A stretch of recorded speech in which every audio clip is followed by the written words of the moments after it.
खुलुमबाय गोजोन फुंबिलिनि गासैबो बडलेण्ड बुब्लिनि अनसायगिरिफोरखौ बरायग्रोबाय। दिनै 17 जानुवारि मंगलबारनि फान्जामुथिखौ फरायथिनो लादों आं गेवलां हाज'वारिया। फान्जामुथिनि गिबियाव दं मेष राशि। मोजां सान, सुथुरजों गोरोबलायगोन, एना एनि थानाय नङा, गोसोआव गोजोन मोनगोन। बृष राशि। हाबा मावनायाव जाफुंसारगोन, नाजानायनि फिथाइया गोथाव जागोन, गाहामै सम बारहोनो हागोन। मिथुन राशि। गोसोआव गोजोन मोननाय नङा, माखौबा लानानै गिनाय सोमजिगोन, उसुखुथुजों सम बारलांगोन। कर्कट राशि। गाज्रि सान, गोजान दावबायनो हानाय नङा, मानिबा जेंनाजों मोगा मोगि जानो हागौ, सांग्रां जा। सिंह राशि। दावबायनायाव मुवा बेसाद मोनफुंनो हागोन, सोरनिफ्रायबा बायदि अनथोब मोननो हागौ। कन्या राशि। गाज्रि सान, धोन सम्पति खहा जानो हागौ, रां रुफा जोबस्रांगोन, सांग्रां जानाया मोजां। तुला राशि। फालांगियाव गोबां रां मुलाम्फा जागोन, गोजोन खुसि सम बारहोनो हागोन। वृश्चिक राशि। गावनि इयुनखौ सानना गिखांगोन, जाफुंसारियाव गावखौनो गोग्लैसोनाय मोनगोन, गोसोखौ हमथा। धनु राशि। नखराव गोजोन बुब्लि फैगोन, बिब'नि जाफुंसारनायाव गोजोननाय मोनगोन, खोब मोजां सान। मकर राशि।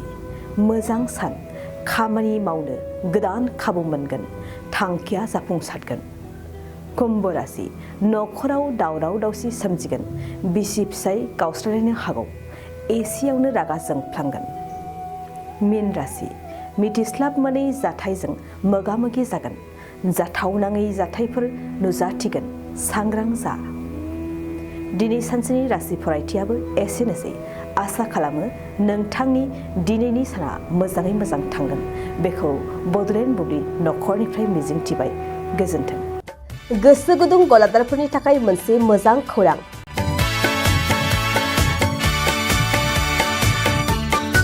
अदालगुरिनि रौता सारियालियाव खुंनो लानाय मिरु एबसुनि 50 बोसोरसालिया जथुमायाव एक्जिबिसननि थाखाय गलादारफोरनिसिम जर'खा फोसावनाय।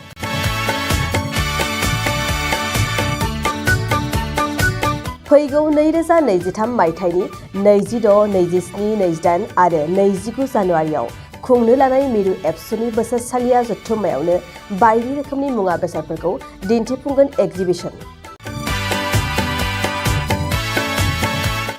बे एक्जिबिसनावनो आबादारि, हेन्डलुम, टेक्सटाइल, फिसारि आरो हारिमु बायदि बायदि आयदाफोरखौ दिन्थिफुंनो थांखि लादों बानजाय आफादा।